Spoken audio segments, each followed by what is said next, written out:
There are days when the heart feels heavy as stone, not because anything truly immense has happened, but because 1,000 small troubles have quietly accumulated. A careless remark, a puzzling look, a gentle reproach from family, or a sadness with no name. We grow up surrounded by worries, and as we mature, we begin to see a simple truth. It isn't life itself that exhausts us, but the way we keep carrying what should have been laid down long ago. The world is always changing, yet the deepest fatigue often rises from within. We are not busy only because work is endless, but because the mind is overcrowded. We are not wounded only by others, but by how long we clutch the wound. We do not suffer only because life is unfair, but because we insist on resisting what already is. Bodhidharma taught that the mind is unobstructed when it does not cling. Many people hear this and assume that letting go means abandoning everything, becoming indifferent, uncaring, detached from life itself. But true letting go is not coldness, it is clarity. It is cherishing what matters and releasing what pulls you under. It is not quitting life, but refusing to lose your peace because of life. It is not severing every relationship, but loosening the knots that make the heart feel burdened. Letting go means looking directly at each attachment within you, recognizing it, offering it a gentle smile, and setting it down, quietly, kindly, without violence toward yourself. Troubles are like grey clouds as drifting across the sky. They do not belong to the sky, and yet the sky seems to hold them. The human heart is the same. We keep what others have forgotten. We carry mistakes no one remembers, and we bind ourselves with invisible ropes of anxiety, regret, anger, comparison, and craving. Yet the nature of mind is bright, light, and free, only veiled by layers of pain. Step by step, as we practice releasing, softening our obsession with right and wrong, praise and blame, we return to peace. When we release resentment, compassion appears. When we release the past, the present becomes available. And when we release the stubborn ego, we discover the widest freedom.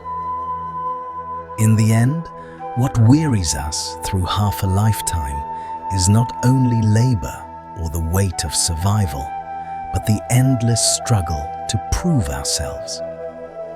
We argue with those we love over a single sentence. We carry irritation all day because someone misunderstood us. We believe we must be right to feel safe, that we must be validated to feel whole. Yet the hunger to be right is often the root of countless inner storms. As the teaching suggests, the wise do not contend over victory and defeat. Only the confused chase triumph. When the mind wants to win, it lives at war. When it wants to be superior, it is dragged by ego. And when it must be right, it quietly trades away the peace it already had. Think of how many times you have tried to prove your point. How many times your body tensed because others would not see things your way.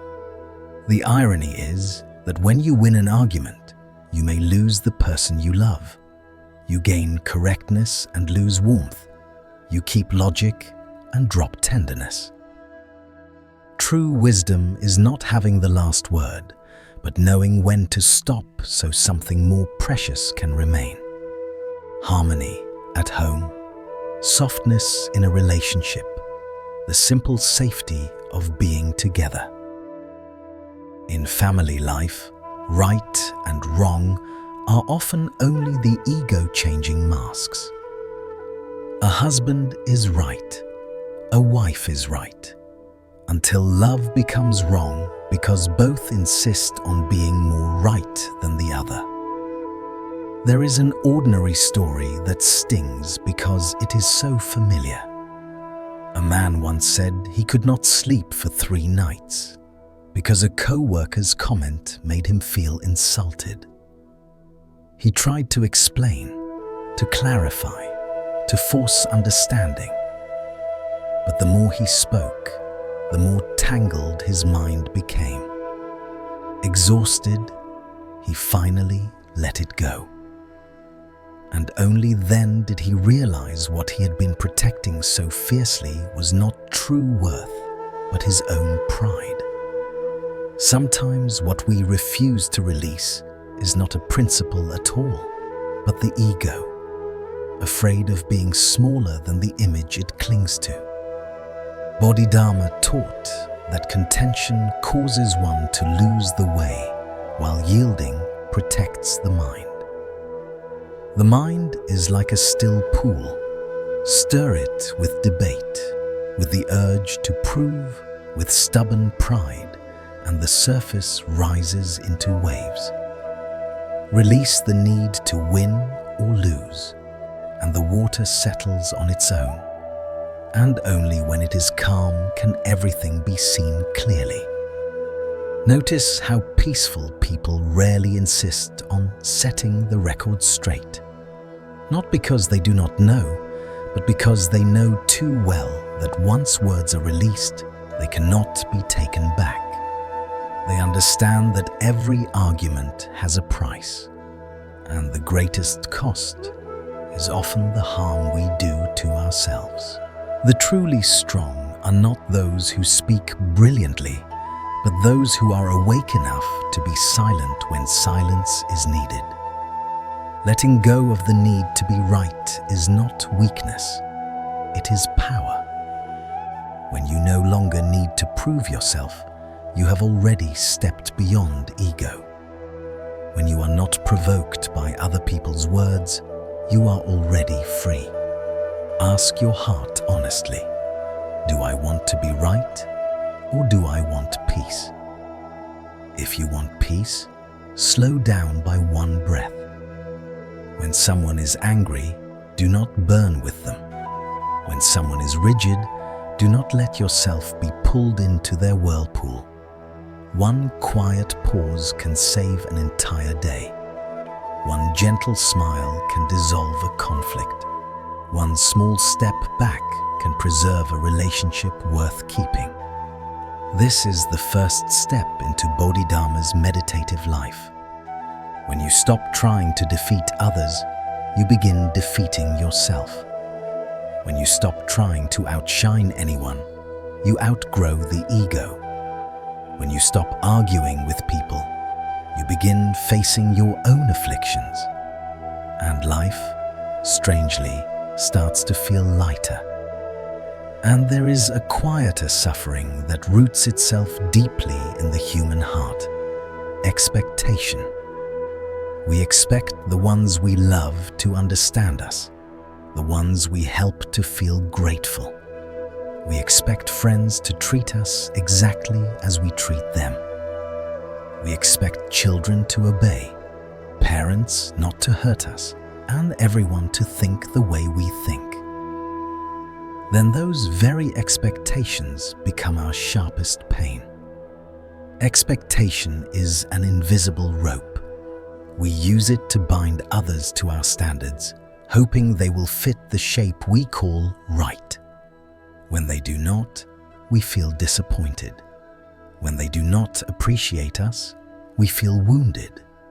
When they live differently, we call it betrayal, when in truth they are simply living their own lives. Only we are tightening our own hearts around something unreal. Bodhidharma said, "Look for faults in your own mind. Do not look for faults in others." This is not self-blame. It is a reminder that the root of our sorrow often lies not in other people, but in what we demand from them. Look back over your day. How many times were you sad because someone did not meet your hopes? How many times did you give with an open heart only to feel met with indifference? How many times did you swallow your feelings and then suffer because no one seemed to understand? Yet others cannot read your thoughts. They carry their own worries, their own perspectives, their own unseen wounds. Expectation is like forcing someone to wear a coat they never chose. No one can rest in what does not belong to them.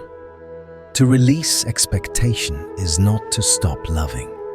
It is to love without coercion. When you no longer demand, the heart grows lighter. When you no longer cling to outcomes, you are less easily wounded. When you allow each person to be who they are, relationships soften and become healthier on their own. The teaching says craving is the root of suffering. We hurt because we want what others cannot give. We grieve because we seek what others cannot understand. We grow angry because they will not live according to our script, and we grow tired from trying to pull them toward us. Other people are worlds we cannot control. The only thing we can truly govern is our own mind. Learn to meet others with compassion instead of expectation. To accept that everyone moves at a different rhythm. To remember that no one is perfect, and that love will not always look the way you imagined. And there is another subtle affliction that quietly shakes the mind each day. Attachment to praise and blame. When someone praises us, we glow for hours. When someone criticizes us, we sink for days. The mind can become so delicate that a single sentence makes emotions rise and fall like waves. Then we begin living as though our worth sits in other people's mouths, as though the value of our life depends on what they say. Bodhidharma taught, words are like barking dogs. The mind should be like a mountain. Talk back and forth is only wind. Wind may blow fiercely or softly, suddenly or for a long time, but a mountain does not move. If the mind is fragile like a leaf, even a light breeze will make it tremble. Modern life makes us especially vulnerable to speech. One online comment, a careless glance, a half-joking remark, a passing criticism, and we replay it again and again. We sit for hours wondering what they meant, whether they look down on us, whether they speak behind our backs. From a few small words, a storm rises inside. The speaker has already forgotten. Only the listener keeps remembering. A woman once said her husband casually told her, "You talk too much." And she suffered for 2 weeks, blaming herself, imagining meanings, convincing herself he no longer loved her. When she finally asked him, he laughed and said, "I was only joking." One passing sentence became 14 days of self-made pain. We suffer not because criticism exists, but because we believe it too deeply and let it sink into the heart. Bodhidharma pointed to a simple law. When the mind is stirred, everything is stirred. When the mind is at ease, everything is at ease. Clinging to praise inflates pride. Clinging to blame breeds inferiority. Clinging to both makes you lose yourself. The one who praises you today may criticize you tomorrow. The one who criticizes you today may appreciate you tomorrow. Human opinions shift with mood, circumstance, and often because people are not thinking as hard as you imagine. Your value does not rise and fall with their words. Praise does not add to your worth. Blame does not subtract from your character. Yet we cling because deep down we still doubt ourselves. We borrow other people's approval to feel real. We chase compliments to feel secure. We fear criticism because we think it makes us smaller. But those who cultivate the mind learn that words are only passing sounds. They touch you only when you step forward to receive them. Watch those who live quietly. When praised, they offer a gentle smile. When criticized, they also smile, not because they do not hear, but because they hear with awareness. They understand. The mouth belongs to the speaker, but the keeping belongs to the mind. A practitioner asks, "Is it true? If it is true, I can adjust. If it is not true, why carry it? Do I need to store it in my chest?" A few honest questions and the affliction loosens. Letting go of praise and blame does not mean refusing feedback or becoming indifferent. It means refusing to let another person's words control your inner weather. You listen to understand, not to suffer. You receive with wisdom, not with a wounded ego. When you stop getting drunk on praise, you also stop being crushed by blame. The greatest freedom is not that no one criticizes you, but that you are not shaken by criticism. The deepest strength is not being praised by many, but needing no praise to remain at peace. There are wounds that do not bleed and yet ache for years. Resentment stored in the heart, harsh words, unfair actions, people we have never forgiven. We grow up, build a family, go to work, collide with life, and quietly accumulate what we think we have forgotten. In truth, it does not disappear. It settles, waiting to rise and hurt us again. Anger is like a small ember. We think it is nothing, but if we hold it close, it smolders day after day until it burns down our own peace, not the person who harmed us. We imagine resentment punishes them, but it punishes us first. Bodhidharma said anger is like burning your own house just to light someone else's face. It sounds severe, yet it is compassion. He understood that when we are angry, we lose clarity, and when we cling to hatred, we cannot see the larger picture. We remain trapped inside the moment we were hurt. We build a wall between ourselves and the other, and forget that the wall becomes our prison as well. Consider something ordinary. A father comes home exhausted and snaps at his child. The child runs to the room in tears. Later, the father hears the house go quiet and feels regret and shame. He wants to apologize, but pride holds him back. He believes a man must be stern. Now there are two sad hearts in one home. The child wounded by the shout, and the father wounded by his own anger.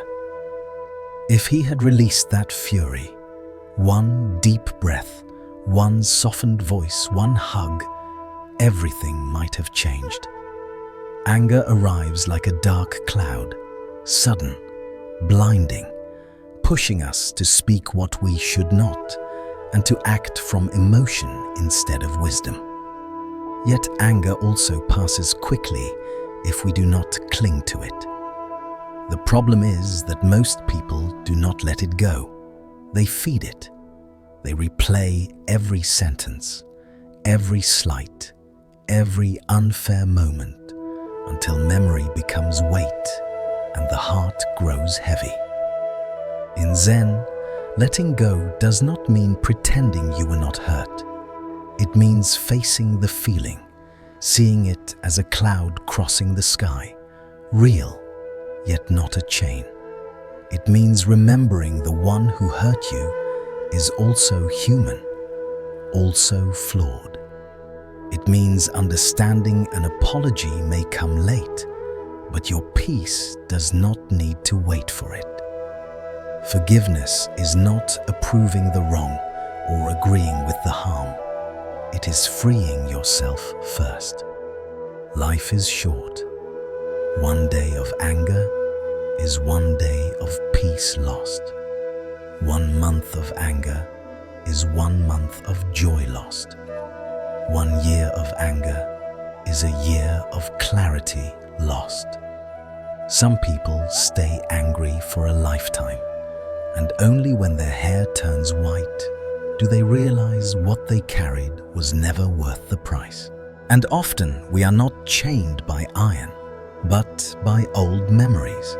Things happened long ago and seem forgotten until a single sentence, a melody, a familiar street, or an old face appears, and everything returns, making the heart heavy as stone. We tell ourselves we live in the present, yet the mind is locked in an old room crowded with pain, regret, and what should have been set down years ago. The past may have been beautiful or bitter, joyful or wounding. Whatever it was, it has already gone. Only we remain standing there. We suffer not because the past comes back to hurt us, but because we keep walking back into it to hurt ourselves.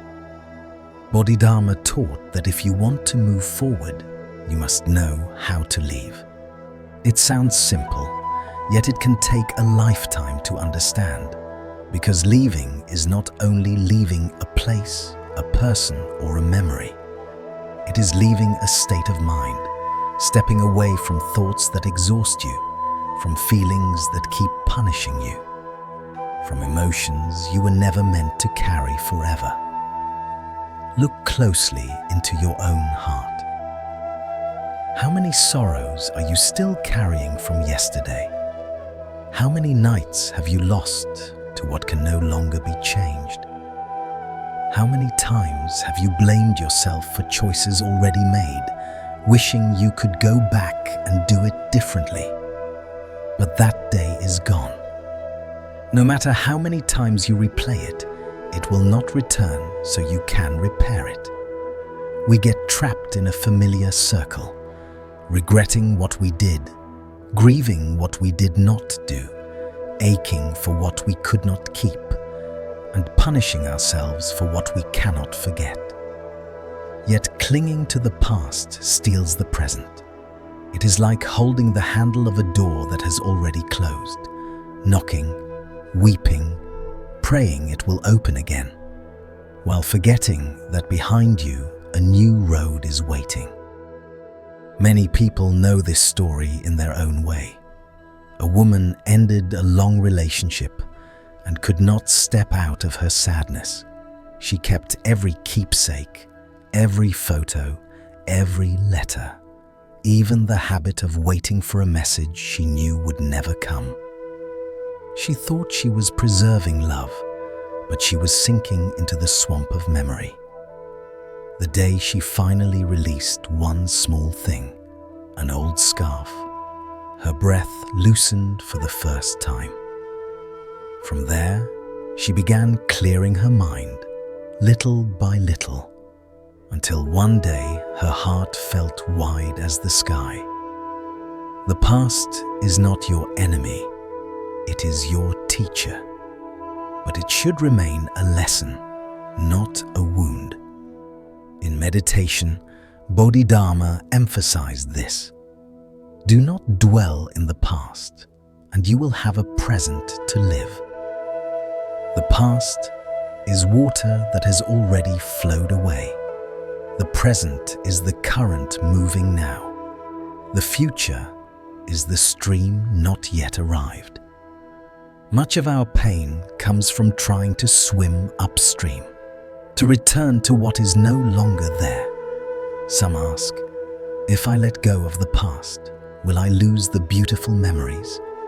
No, you do not erase what was good. You simply stop turning it into a debt. You can remember without reopening, cherish without clinging, feel gratitude without begging to go back. Letting go of the past does not deny what happened. It simply says, I choose to continue living. And strangely, when you release a painful past, life becomes light as cloud. When you stop condemning yourself, the heart softens. When you stop clinging to someone who no longer belongs to you, you discover you deserve peace more than suffering. Letting go arrives in small steps. Placing an old photo away, releasing a keepsake with gentleness, whispering at night, that is over now, and meeting your own eyes in the mirror to say, I have changed. Let the past rest where it belongs. There is another formless burden we carry, fear of the future. It does not come from yesterday or today, but from tomorrow, a day we have not lived, not seen, not touched. And yet it keeps us awake, makes us sigh, drains us with endless thinking. We fear failure, loss, poverty, illness, abandonment, not reaching what we desire. Some people have not begun and already fear they will not succeed. Some have not walked and already fear they will fall. Some have not loved and already fear they will be hurt. So we live haunted by assumptions, stories that may never happen at all. Bodhidharma taught, the road has not arrived. Do not run to it on the legs of fear. Future fear is often a tale the mind invents, a shadow enlarged by old wounds and past disappointments. We do not fear the future itself. We fear repeating the past. But the future is not a copy. It is a blank page. And we are the ones writing trembling lines across it. A man once worked overtime month after month, refusing rest and refusing to spend, terrified of what might come. Then one day, he collapsed from exhaustion. Only then did he see the irony. The future he tried to protect was still unknown, but the present was being eaten away by fear. Worry prevents nothing, yet it steals much. In every moment, there are two faces: the dark thing we imagine and the good thing we fail to notice. The mind often stares only at the shadow and frightens itself. Meditation does not enter tomorrow through anxiety. It returns to now through the breath. One deep breath brings the mind back to this moment. One slow breath reminds you, I am safe. I am alive, right now. When the mind stops running ahead, fear settles on its own. Bodhidharma pointed out that fear grows when the mind cannot stand still. When it runs to tomorrow, we become afraid. When it runs to yesterday, we become sad. Only when it rests in the present do we taste peace. Finally, there are relationships that drain more than they nourish, connections that bring more fatigue than joy, more pain than ease, more injury than calm. It It may be a friend who always compares, a relative who never stops criticizing, a lover who must win, a co-worker who competes, someone who repeatedly makes you feel small. These people are not always evil, but they can quietly wear down the soul day by day. The most dangerous part is that we often do not recognize what is happening. We tell ourselves we must endure out of loyalty, tolerate because they are family, stay because maybe they will change tomorrow. And so we hold what exhausts us, then blame life for being heavy, when in truth, we are the ones gripping the rope that binds us. Bodhidharma taught that if you want a peaceful mind, you must choose where you stand. If you want a light heart, you must choose whom you stay close to. This teaching is not only about places, but about people. Not everyone should be near you. Not everyone deserves access to your tenderness. And not everyone you love is someone you should keep close. Someone may ask, but if it's family, am I allowed to let go? Letting go is not immoral. Sometimes it is simply keeping a safe distance for the sake of your own mind. It does not require hatred, and it does not always mean cutting off. It can mean protecting yourself from being wounded again, so affection does not twist into bitterness, so your heart still has room to breathe. Think of something simple and familiar. A friend who leaves you heavy every time you meet. They never encourage, only critique. They never listen, only compare.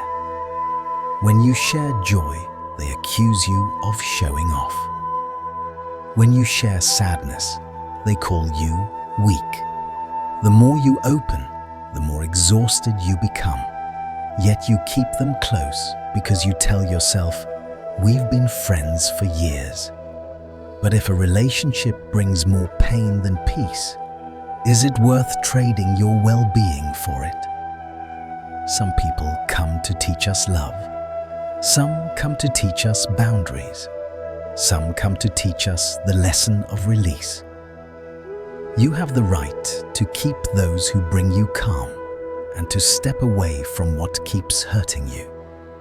Life is too short to remain in a room filled with smoke. In Bodhidharma's meditation, there is a quiet principle. The mind is like soil. Whatever is planted will grow. If someone keeps planting chaos in you, your inner world slowly becomes restless. If they plant doubt, you begin to lose trust in yourself. If they plant criticism, you start criticizing your own heart. But if someone plants peace, your inner light expands. So stepping back from a toxic relationship is not selfish. It is compassion toward yourself. A woman once endured years of verbal wounds from a cousin who judged, mocked, and belittled her at every gathering. Over time, she began to believe she truly was worthless. One day, exhausted, she asked herself a simple question. Why am I staying close to someone who harms me? She didn't argue, accuse, or dramatize. She simply created distance. And strangely, as that distance became healthy, her heart felt as though a rope had been lifted from her throat. Letting go is not always sudden. It is a gradual recognition of what drains you, an honest acknowledgement of your own feelings, an acceptance that you cannot fix another person, and finally, the choice to protect your mind. Then comes another common trap, the urge to control everything. We want life to follow our plans. We want people to behave the way we prefer. We want risk removed, hardship avoided, uncertainty erased. And when anything deviates, we grow anxious, irritated, disappointed, and miserable. Some try to control a spouse, a child, friends, colleagues. Some try to control every detail of work, the future, even fate. Yet the more we grasp for control, the more we lose control of ourselves. Life has never moved perfectly according to one person's will, and much of our suffering comes from insisting that it should. Bodhidharma warned, if you want to master life, first master the mind. But we often do the opposite, trying to rule other people and force circumstances while neglecting the one realm we truly can govern, our own heart. Letting go of control is not giving up. It is seeing limits with wisdom. There are things you can do and things you cannot. People you can influence and people you cannot change. Situations you can guide and situations you must allow to unfold. Zen offers a simple image. Rain will rain. We will breathe. The weather, the timing, the turning of events, these are not ours to command. What we can do is stand steady within them. When you try to control the weather, you meet disappointment. When you try to control hearts, you meet pain. When you try to control outcomes, you meet exhaustion. But when you accept, when you loosen your grip, when you walk with conditions rather than against them, peace appears. The calm person does what can be done and then entrusts the rest to time, to causes and conditions, to life's own teaching, without forcing, without wrestling, without clenching. Beneath it all is a quiet sorrow everyone eventually tastes, suffering over what is beyond reach. We cling to what cannot be held, love what cannot be kept, want what cannot be forced into being. We grip tightly, believing tighter hands will mean less loss. Yet often the opposite is true. We ache because we try to change someone who does not want to change. We ache because we demand to be understood exactly as we imagine. We ache because we want circumstances to be different when they are already what they are. We ache because we reach for something before the conditions are ripe, because we try to keep what life has already arranged to leave. Letting go, then, is not defeat. It is the quiet courage to stop wrestling with what cannot be controlled and to reclaim your breath, your mind, your peace. Bodhidharma taught, when there is affinity, we meet. When the affinity ends, we part. Forcing something to stay only adds suffering. Moving with the flow is what brings peace. People suffer because they refuse a simple word, allow. We want everything to obey our will, our longing, our memories, our plans. But life has its own current. What comes and what goes is not decided by human hands. Some people appear to stay. Others appear only to teach a lesson. Some things arrive, so we learn gratitude. Some arrive, so we learn release. Look at your own life. People have left even when you held on with both hands. Jobs slipped away even after you tried your best. Dreams came close and still had to stop. And sometimes what you believed you could never have arrives quietly on its own. Everything has a natural reach. The deepest pain comes when we stretch beyond it, like grasping for a flower on a branch too far away. If it is beyond your reach, you only injure your hand by forcing. If it belongs to you, a gentle step is enough. It will meet you. There is an ordinary story that reveals this truth. A young man loved a woman intensely.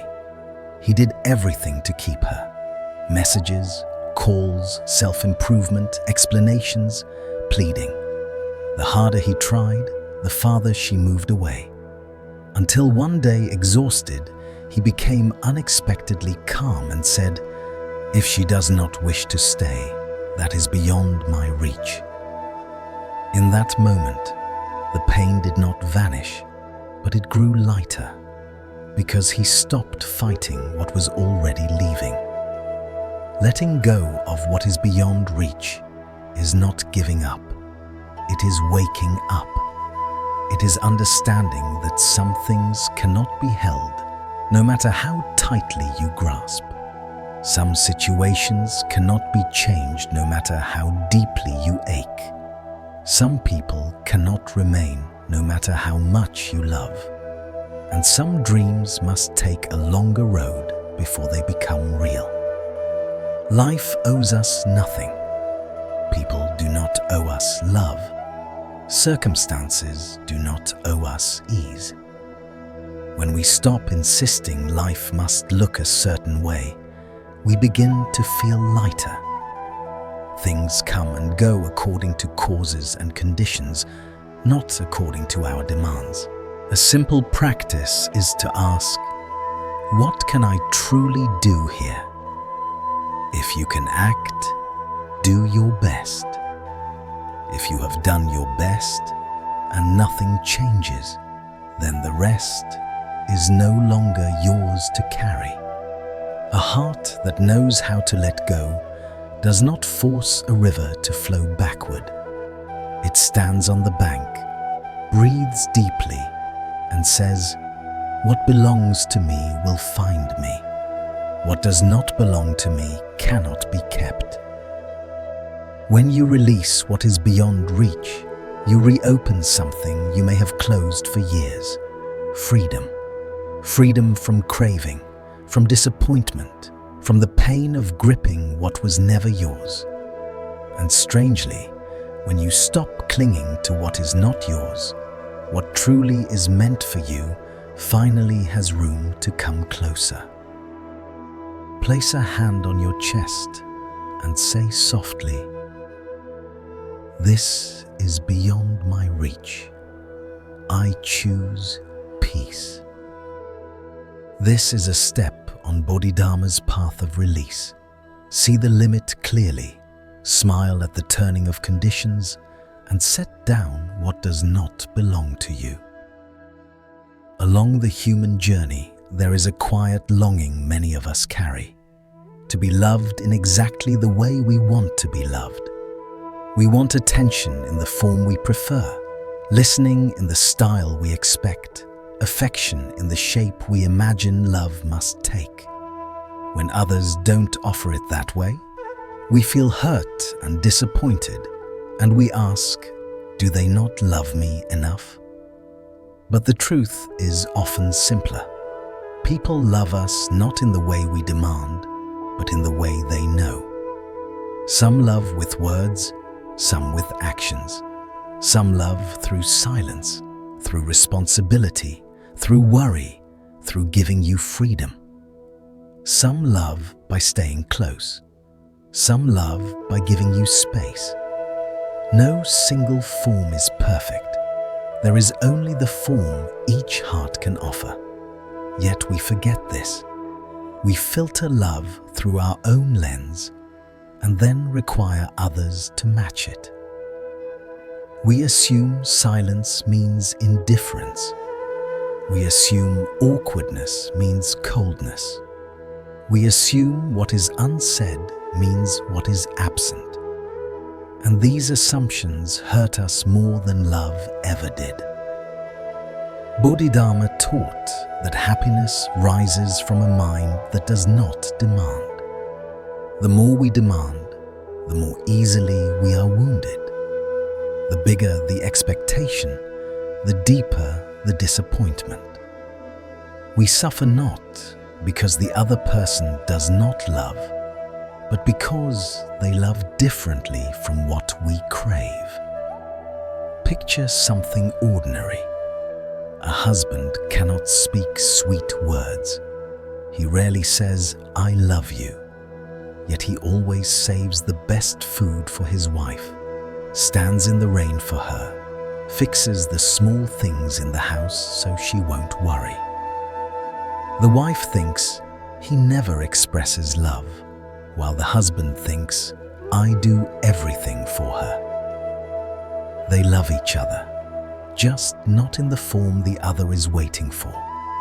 Love often lives not in grand declarations, but in quiet gestures, not in what is loud and obvious, but in small, repeated care. If you stare only at the way you want to be loved, you may miss the way the other person is trying. Letting go of the need to be loved exactly as you prefer is not accepting neglect. It is widening the heart to recognize love's many shapes.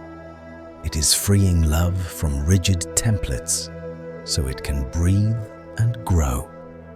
Before you ask someone to love in your language, ask, do they have the capacity? Were they raised, taught, or healed enough to express love that way?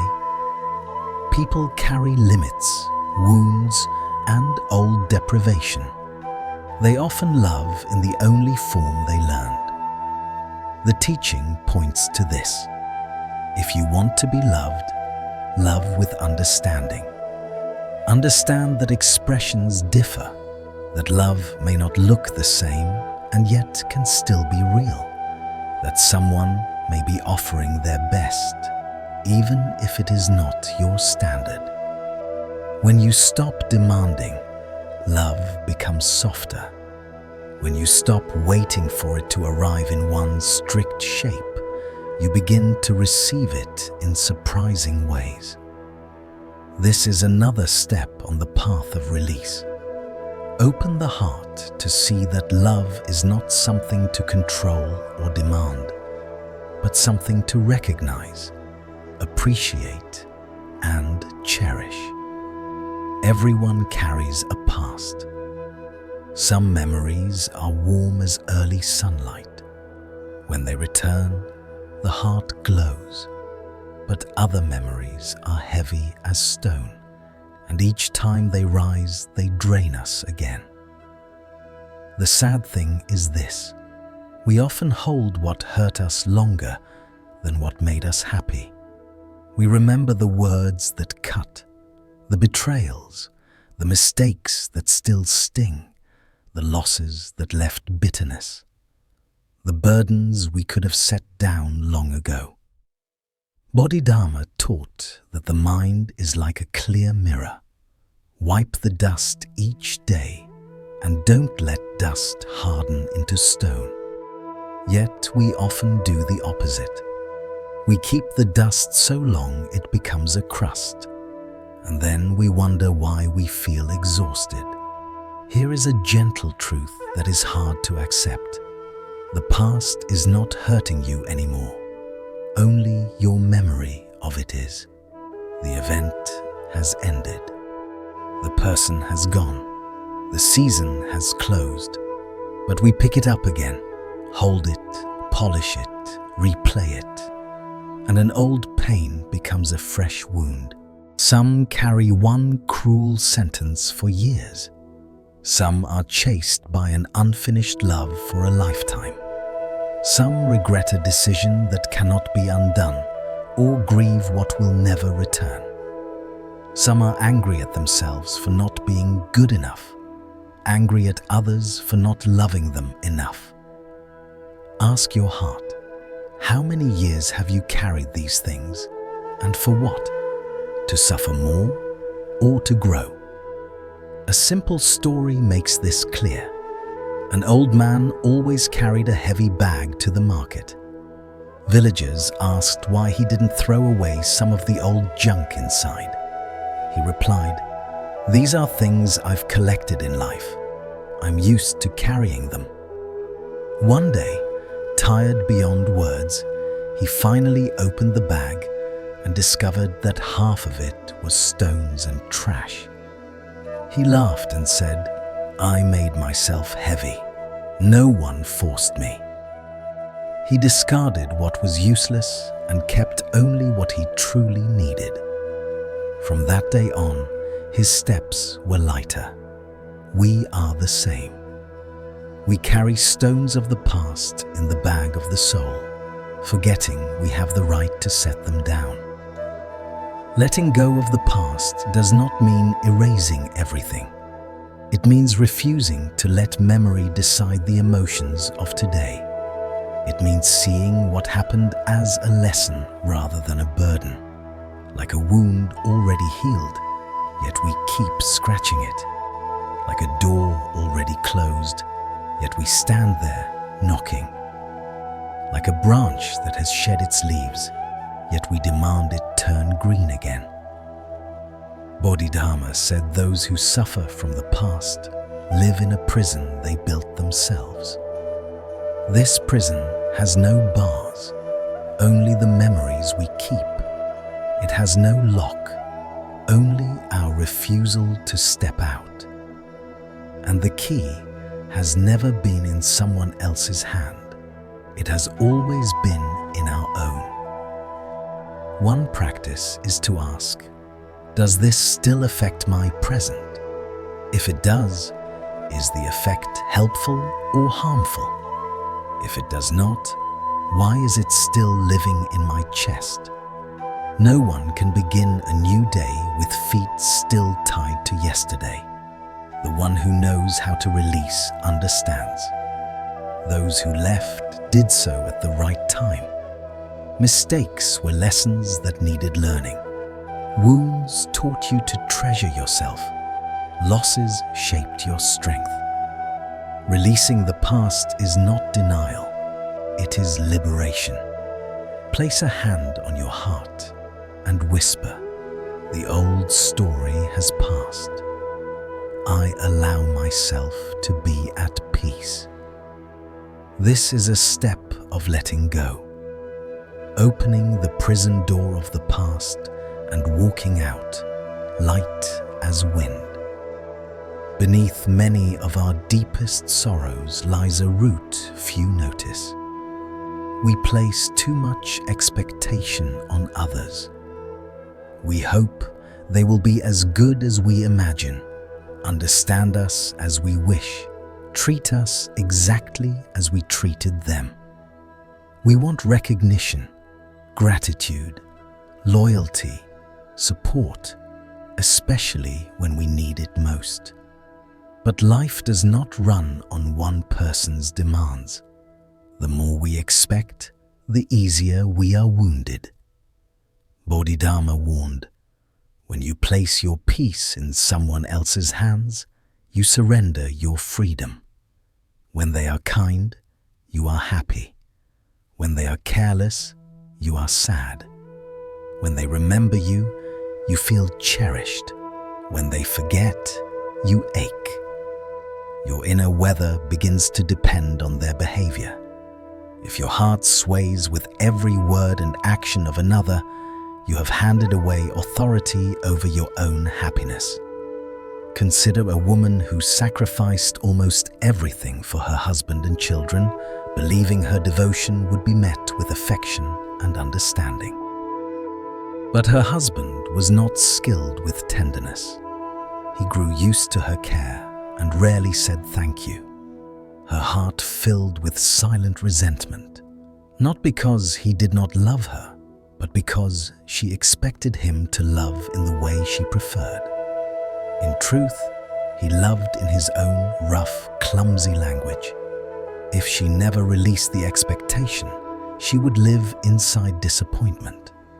When she finally understood that each person expresses love differently, her heart grew lighter. and she began to see love in places she had never looked. Expectation is an invisible rope. The harder you pull, the tighter it wraps around you. Letting go of expectation does not mean wanting nothing. It means knowing what belongs to you and what belongs to others. Ask, is what I'm asking reasonable? Can they truly give it? Am I forcing them to become a version I invented? Am I placing my mind in their hands?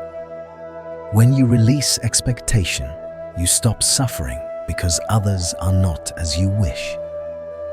You begin to appreciate what they can offer instead of resenting what they cannot. Deep inside most hearts is another quiet fear few dare to face: fear of loss.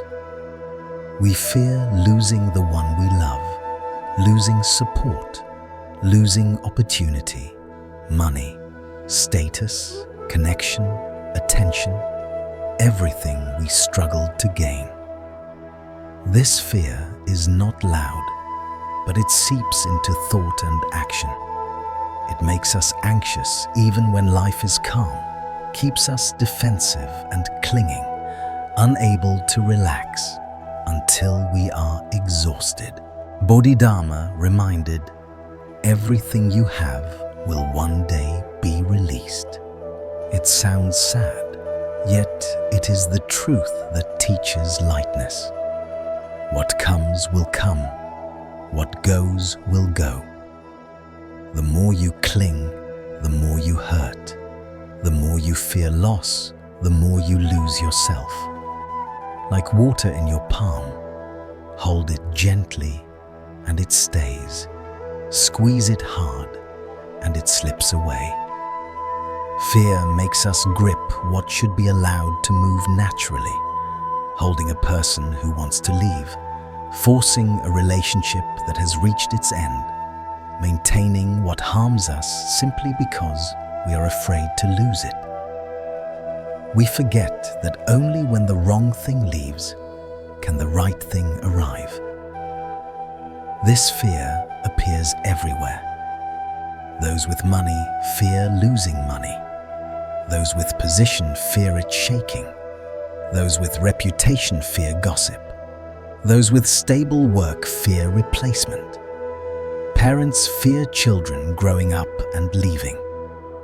But the awake heart sees, nothing is owned forever. In this life we borrow everything: breath, body, parents, children, chances, resources, even the people who mirror us back to ourselves.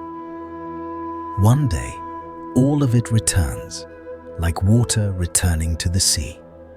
In meditation, there is a saying, having arises from conditions, losing is the end of conditions. The illusion of control feeds the fear of loss. When you understand life as a flowing river, you learn to release softly. Ask yourself, if I lose this, what still remains? Could this ending open something new? If what I'm holding makes me tired, am I holding it? Or is it holding me? Sometimes loss is the beginning of peace. Sometimes what leaves was never meant to stay. Place your hand on your chest and whisper, I know everything changes, and I choose peace within change. This is another step of letting go.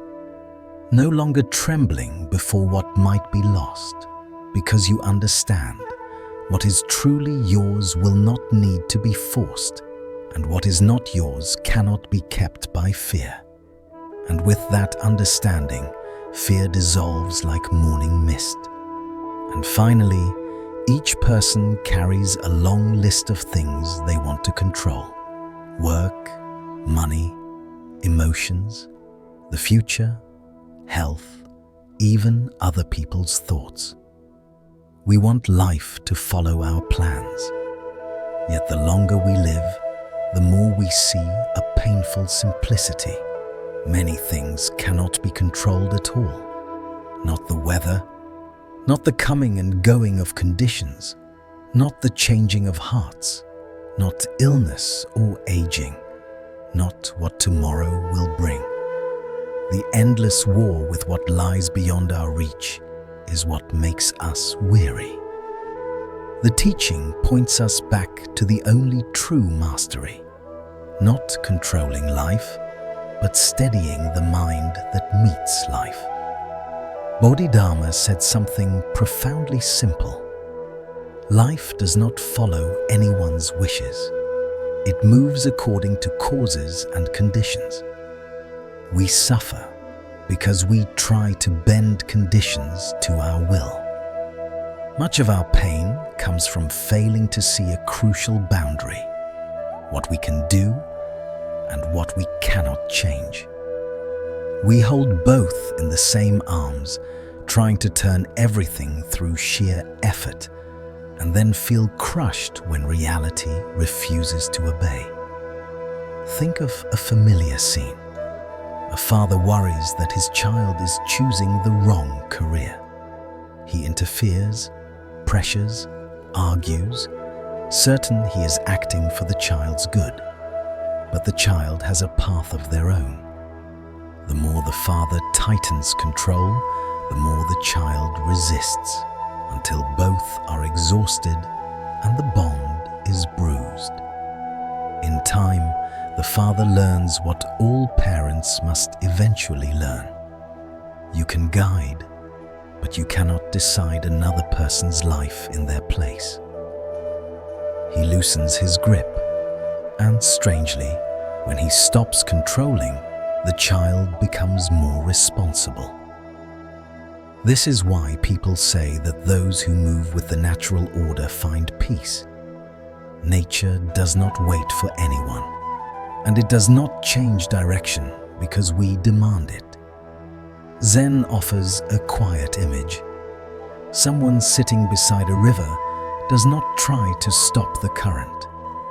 They simply watch and understand how the water moves. Life is like that. There is no need to force the stream to reverse, only to recognize this: what comes, receive; what goes, release. One way to let go of what cannot be controlled is to return to the present moment. The present is the only thing you truly hold. The past has already slipped away. The future has not arrived. Clinging to the past binds you.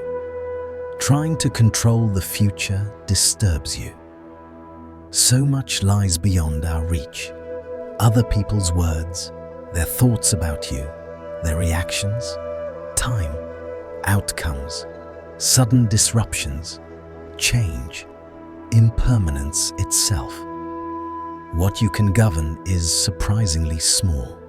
Your mind, your response, your choices.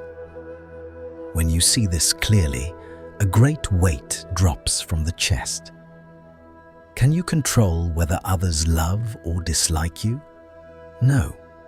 Can you control who stays or leaves? No. Can you control how others judge you? No. Can you control whether tomorrow brings rain or sun? No. Then why let your heart be stirred by what your hands can never hold? True strength is not controlling everything. It is stepping back at the right time to keep the mind at peace. Consider a kite. It rises not because the string is pulled hard, but because the hand knows when to pull and when to release. We are the same. Power is not in gripping life tightly, but in knowing what should be held and what should be set down. Letting go of what you cannot control is not surrender. It is acceptance of reality, so the mind stops fighting what was never yours to command. When you loosen your grip, people who once drained you lose their hold. Unexpected events no longer throw you into panic. The mind becomes deep and still, like a lake beneath the wind. Whisper to yourself, This is beyond my hands. I choose peace. Sometimes a single sentence is enough to loosen the invisible ropes. And there is another thief of peace, the mind that must compete. We want to be right, to be superior, to win, to be recognized. This hunger to be more makes the heart heavier day by day. Even when we win an argument, we often win only with the mouth and lose the quiet within. A couple can ruin an entire evening over something trivial. A shirt left outside that gets wet. Each demands the other admit fault. Voices rise, warmth disappears, and the home turns cold and heavy. Yet one gentle pause, "It's okay, I'll handle it," can save the whole atmosphere. Sometimes protecting harmony is worth more than proving a point. Zen says, "Endure one step and the sea becomes calm. Step back and the sky opens wide." Endurance is not swallowing everything. It is seeing that not every battle deserves your breath, and not everyone must understand you immediately. Some people are hot-tempered, some are stubborn, some simply do not want to understand. Competing with them only feeds the fire. The deeper victory is this: I do not need to defeat anyone in order to be worthy. My worth lives in the peace of my mind, the wisdom of my response, and the courage to stop when stopping is the kinder path. Beneath many lives lies a quieter burden, the pressure to be strong all the time, steady, unbreakable, endlessly patient, hiding exhaustion like a secret. We were taught that adults shouldn't cry, men shouldn't be weak, women should endure, and everyone must keep going. So we learn to smile while tired, to stay silent while hurting, to swallow tears when the heart feels ready to break. But strength performed too long becomes fatigue, not because we are fragile, but because human beings were never meant to live forever clenched. True practice includes softness, the courage to say, "I am tired," and to let the heart breathe again. Peace begins when you stop wrestling with what cannot be controlled. Stop feeding the need to win, and stop forcing yourself to be made of stone. Do what you can with sincerity, and let the rest move according to its own conditions. Step back when stepping back protects love. Rest when rest is what keeps the mind clear. In that gentleness, the mind becomes wide again, and life, at last, feels easier to breathe.